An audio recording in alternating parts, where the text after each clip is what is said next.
Cuando 4 agentes de ICE falsos intentan secuestrar a María González, una veterana latina de los Marines, en medio del estacionamiento de un supermercado, pronto descubrirán que subestimar a la mujer equivocada puede costarles mucho más de lo que esperaban.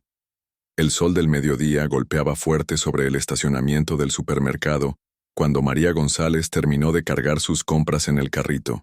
A sus 35 años, María mantenía la postura erguida y la mirada alerta que había desarrollado durante sus años de servicio en los Marines. Su cabello negro estaba recogido en una cola de caballo práctica, y aunque vestía ropa civil, jeans y una camiseta sencilla, algo en su forma de moverse delataba su entrenamiento militar. Antes de seguir, comenta desde qué parte del mundo lo estás viendo y asegúrate de suscribirte, porque la historia de mañana es una que no querrás perderte. Mientras caminaba hacia su Toyota Camry plateado, María notó 2 SUVs negros que se acercaban, demasiado rápido hacia su ubicación. Su instinto militar se activó inmediatamente. Los vehículos se detuvieron de manera estratégica, bloqueando tanto la salida frontal como trasera de su espacio de estacionamiento. 4 hombres salieron con movimientos coordinados pero torpes. Claramente no eran militares profesionales. El extinto, que parecía ser el líder, era un hombre corpulento de unos 45 años, con una barriga prominente y una sonrisa cruel. Sus compañeros incluían a un tipo nervioso que sudaba excesivamente, a pesar del aire acondicionado de los vehículos, y 2 agentes más jóvenes que intentaban parecer intimidantes, pero solo lograban verse inseguros. ¿María González?, preguntó el líder con voz autoritaria, mostrando una placa que apenas mantuvo visible por 2 segundos. Agente Morrison, ICE. Necesitamos que venga con nosotros para algunas preguntas. María dejó sus bolsas en el suelo lentamente, manteniendo las manos visibles pero preparándose mentalmente. Había algo que no cuadraba en toda la situación. Los procedimientos no eran correctos. Los uniformes no coincidían exactamente con los estándares oficiales, y la actitud de estos hombres era más la de matones que la de agentes federales legítimos. «Disculpe, agente Morrison», respondió María con voz calmada pero firme. «¿Podrían mostrarme sus identificaciones completas y explicarme exactamente de qué se trata esto? También me gustaría ver la orden de detención si la tienen». Morrison se rió de manera desagradable, intercambiando miradas con sus compañeros. «Mira, chiquita, no estamos aquí para jugar a las preguntas. Tenemos reportes de que estás ayudando a ilegales a cruzar la frontera. Eso te convierte en una criminal federal». «Eso es completamente falso», replicó María manteniendo su postura relajada pero alerta. «Trabajo como mecánica en el taller de mi tío y nunca he estado involucrada en nada ilegal. Si tienen evidencia de algo, preséntenla apropiadamente». El agente Bradley, el nervioso, se acercó más y murmuró algo al oído de Morrison. María pudo captar fragmentos. La información era correcta. El pago está garantizado. Nadie va a preguntar. Fue entonces cuando María comprendió completamente la situación. Estos no eran agentes reales de ICE, o si lo eran, estaban operando completamente fuera de los canales oficiales. Alguien los había contratado para intimidarla o hacerle daño, probablemente relacionado con su activismo en la comunidad latina local, donde había estado ayudando a familias a conocer sus derechos. «Escuchen», dijo María dando un paso atrás para ganar más espacio de maniobra. «Claramente hay una confusión aquí. Soy ciudadana estadounidense, veterana de los Marines, y tengo derecho a ver documentación apropiada antes de ir a cualquier lado con ustedes». Morrison perdió la paciencia. «Ya basta de esta mierda. Carter, Reynolds, agarren a esta perra y métanla en el vehículo. Si se resiste, usen la fuerza necesaria». Los 2 agentes más jóvenes se acercaron con esposas, claramente incómodos pero siguiendo órdenes. María evaluó rápidamente sus opciones. 4 hombres, 2 vehículos bloqueando su escape, estacionamiento relativamente vacío y su teléfono en el bolsillo trasero. Era hora de que estos criminales disfrazados de agentes aprendieran con quién se estaban metiendo. «¡Alto ahí!», dijo María con una voz que cambió completamente de tono. Ya no sonaba como una civil asustada. Ahora hablaba con la autoridad de alguien acostumbrado a dar órdenes en situaciones de vida o muerte. Antes de que cometan un error que van a lamentar por el resto de sus vidas, déjenme hacerles una pregunta. ¿Alguno de ustedes ha servido en el ejército? Los 4 hombres se detuvieron confundidos por el cambio en su demeanor. Morrison frunció el ceño. ¿De qué mierda estás hablando? Cállate y ven acá. Pregunto. Continuó María, comenzando a moverse en un patrón circular sutil que les daba la espalda al estacionamiento principal, porque reconozco personas que nunca han estado en combate real. Se nota en cómo se mueven, cómo sostienen sus armas, cómo coordinan sus movimientos. Reynolds, uno de los agentes jóvenes, miró nerviosamente a Morrison. Jefe, tal vez deberíamos... ¡Cierra la boca!, gritó Morrison. Es solo una latina tratando de confundirnos. María sonrió por primera vez desde que comenzó el encuentro, pero no era una sonrisa amigable. ¿Solo una latina? Permítanme presentarme apropiadamente. Sargento María González, Marines de Estados Unidos. 2 tours en Afganistán. Especialista en combate urbano y desarme. Medalla de honor al valor en combate. La atmósfera cambió instantáneamente. Bradley comenzó a sudar aún más profusamente, y los 2 agentes jóvenes intercambiaron miradas preocupadas. Pero Morrison, cegado por su arrogancia y probablemente por alguna sustancia, decidió continuar. Me importa una mierda si eres la puta Wonder Woman, gruñó. Eres una mexicana sucia, y vas a venir con nosotros ahora mismo. Esas palabras fueron el error fatal. María había tolerado las acusaciones falsas, las amenazas ilegales e incluso el intento de secuestro. Pero el racismo explícito, combinado con el lenguaje despectivo hacia las mujeres, activó algo profundo en su entrenamiento militar, la obligación de proteger y defender contra todos los enemigos, domésticos y extranjeros. Última oportunidad, dijo María, ahora completamente en modo combate. Suban a sus vehículos, márchense, y olviden que este encuentro sucedió. Si insisten en continuar, van a descubrir exactamente qué tipo de entrenamiento recibimos los Marines. Morrison sacó su pistola, un movimiento que confirmó definitivamente que estos no eran agentes legítimos siguiendo protocolos oficiales. Te dije que te callaras. Ahora vas a... María se movió. Años de entrenamiento en combate cuerpo a cuerpo se activaron en una secuencia fluida y letal.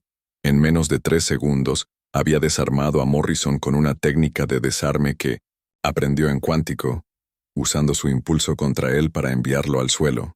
La pistola voló varios metros lejos. Bradley intentó sacar su arma, pero María ya estaba en movimiento. Un golpe preciso a su plexo solar lo dejó sin aire, doblado sobre sí mismo, y incapaz de respirar apropiadamente. Carter y Reynolds, los agentes jóvenes, se quedaron paralizados viendo a su supuesta víctima indefensa neutralizar a sus compañeros en segundos. ¡Corran!, gritó Reynolds, pero María ya había anticipado su movimiento de escape.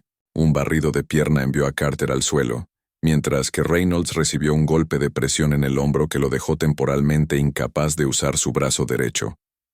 En menos de 30 segundos, los 4 agentes estaban en el suelo, gimiendo y claramente derrotados. María se mantuvo en posición defensiva, controlando la situación mientras sacaba su teléfono. 11. Necesito reportar 4 hombres que se identificaron falsamente como agentes federales e intentaron secuestrarme, dijo con voz calmada, mientras mantenía vigilancia sobre los hombres caídos. También necesito que envíen al FBI. Esto parece ser una operación criminal que involucra personificación de oficiales federales. Mientras esperaban a que llegaran las autoridades reales, María recuperó las armas de los atacantes y encontró sus identificaciones. Tal como sospechaba, solo Morrison tenía credenciales genuinas de ICE, pero claramente estaba operando completamente fuera de los canales oficiales. Los otros 3 eran criminales contratados con antecedentes de violencia doméstica y asalto. Por favor, suplicó Bradley, aún luchando por respirar normalmente. Nos pagaron para asustarte nada más. No íbamos a lastimarte realmente. María lo miró con desprecio. ¿Asustarte a quién?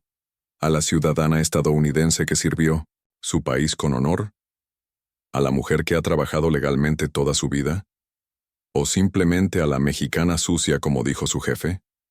Morrison, con la nariz sangrando y claramente en shock por haber sido derrotado tan fácilmente, murmuró.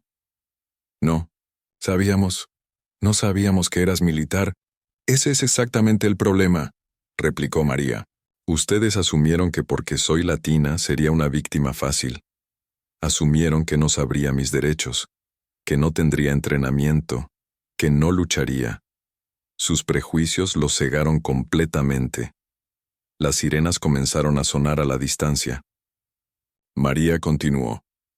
Pero incluso si yo fuera exactamente lo que ustedes pensaron, una inmigrante asustada sin entrenamiento militar, lo que intentaron hacer sigue siendo completamente ilegal e inmoral. Nadie merece ser tratado como ustedes me trataron. Cuando llegaron las unidades de policía local seguidas por agentes reales del FBI, la situación fue clara rápidamente. Las identificaciones falsas, las armas no registradas y los testimonios de los propios criminales confirmaron que se trataba de una operación criminal disfrazada de acción gubernamental. 3 semanas después, María estaba sentada en la oficina del fiscal federal del distrito, dando su testimonio final para el caso que ahora había crecido hasta incluir una red de corrupción que involucraba a varios agentes de ICE corruptos y una organización criminal que se especializaba en intimidar a activistas de derechos civiles. Sus acciones, señora González, no solo fueron justificadas, sino heroicas, le dijo la fiscal federal, Patricia Williams. Gracias a su valentía y a su rápido pensamiento, hemos podido desmantelar una operación que había estado amenazando a docenas de familias en la comunidad. María asintió, pero su expresión seguía seria. Fiscal Williams, mi preocupación principal no es el reconocimiento, es asegurar que esto no vuelva a suceder. ¿Qué medidas se van a tomar para prevenir que agentes corruptos abusen de su autoridad de esta manera? Excelente pregunta, respondió Williams. Como resultado de este caso, el Departamento de Seguridad Nacional está implementando nuevos protocolos de supervisión y verificación. También estamos trabajando con organizaciones comunitarias para establecer programas de educación sobre derechos civiles. Fuera de la oficina, María se encontró con varios reporteros locales. Una periodista latina, Carmen Vázquez de Univisión, se acercó con respeto. Señora González, muchas personas en nuestra comunidad la consideran una heroína. ¿Qué les diría a otras mujeres latinas que podrían enfrentar intimidación similar? María pensó cuidadosamente antes de responder.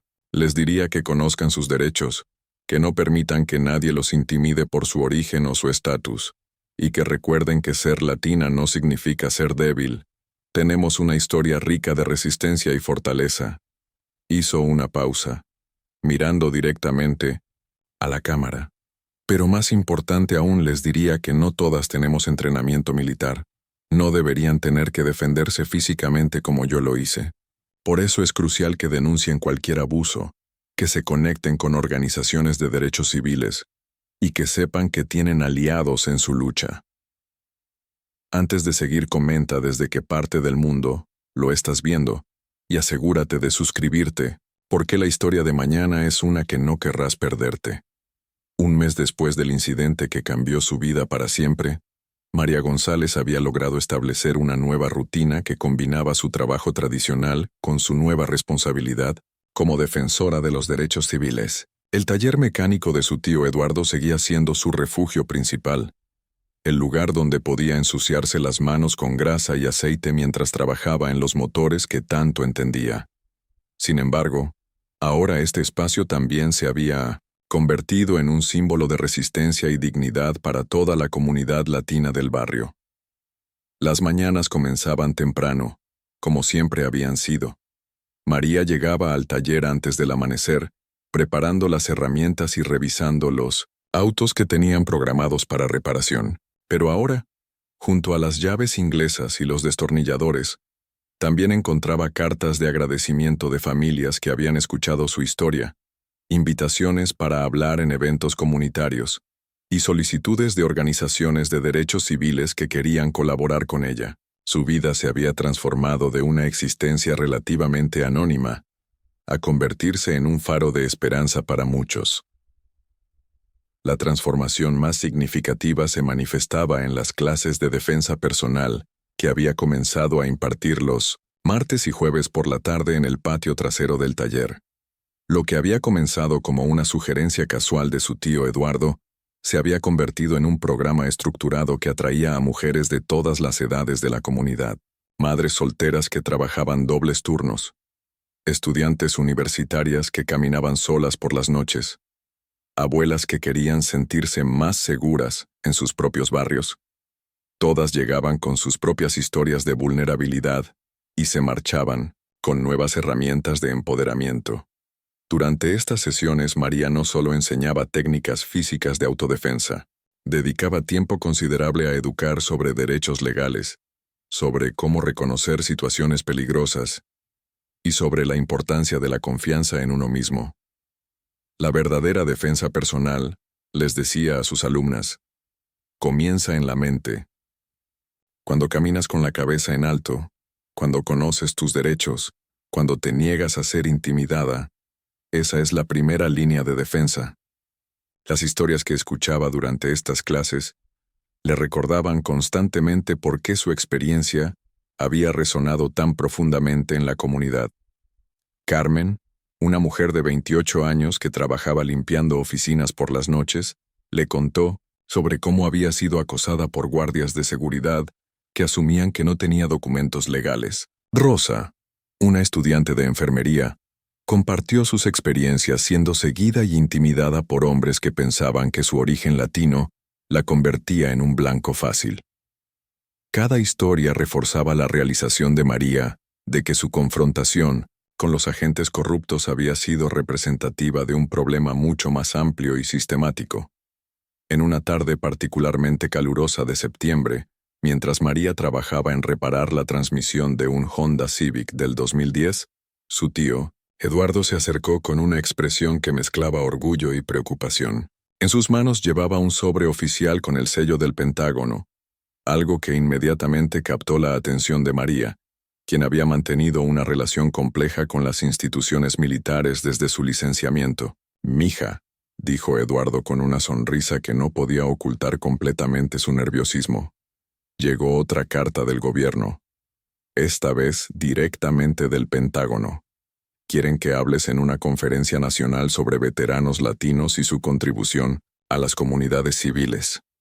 María limpió cuidadosamente sus manos grasosas con un trapo que había visto mejores días, tomándose su tiempo para procesar lo que su tío acababa de decirle. La invitación representaba algo mucho más grande que una simple oportunidad de hablar.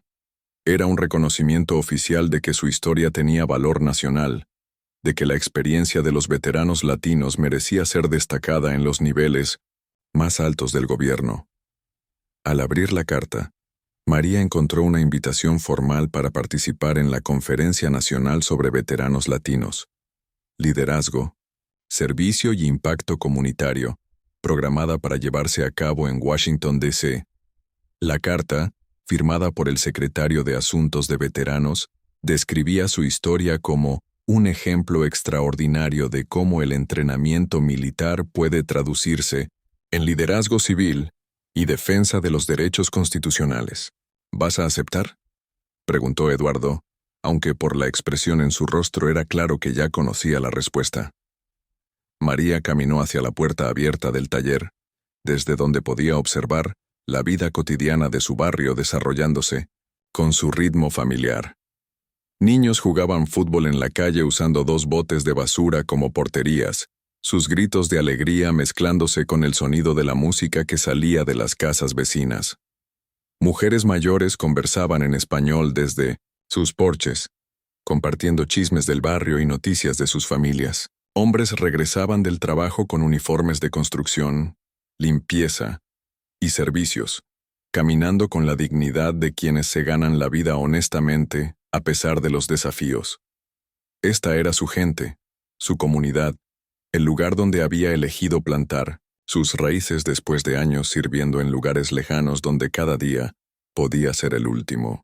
Aquí había encontrado propósito después del militar, había reconstruido su identidad como civil, y ahora había descubierto una nueva misión que combinaba su experiencia pasada con las necesidades presentes de su comunidad. Sí, tío, respondió finalmente, su voz cargada de determinación. Voy a aceptar, pero no solo porque sea un honor, que lo es, sino porque esta historia necesita ser contada en el lugar correcto, por las razones correctas. Se volvió hacia Eduardo, quien había sido como un padre para ella desde que regresó del servicio militar. Esta historia no es solo sobre mí defendiéndome de 4 criminales disfrazados de agentes federales. Es sobre algo mucho más grande y más importante. María hizo una pausa, organizando sus pensamientos de la manera que había aprendido a hacer durante sus años de servicio cuando tenía que dar informes cruciales. Es sobre recordar que todos en esta comunidad, todos en este país, merecemos respeto y justicia, sin importar de dónde vengamos, cómo nos veamos o qué idioma hablemos en casa.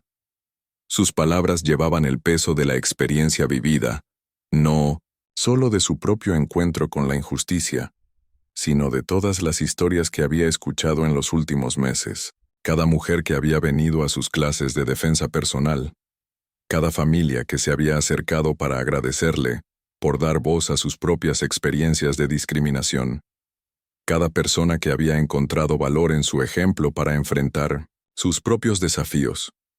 Y también, continuó, caminando de regreso hacia el auto que estaba reparando, es sobre recordar que cuando alguien subestima a otra persona por su raza, su género, su origen o cualquier otro prejuicio, podría estar cometiendo el error más grande de su vida. Esta declaración final encapsulaba la lección más importante de toda su experiencia. Los agentes corruptos habían fallado no solo moralmente y legalmente, sino estratégicamente. Sus prejuicios los habían cegado a la realidad de con quién se estaban enfrentando, y esa ceguera había sido directamente responsable de su caída.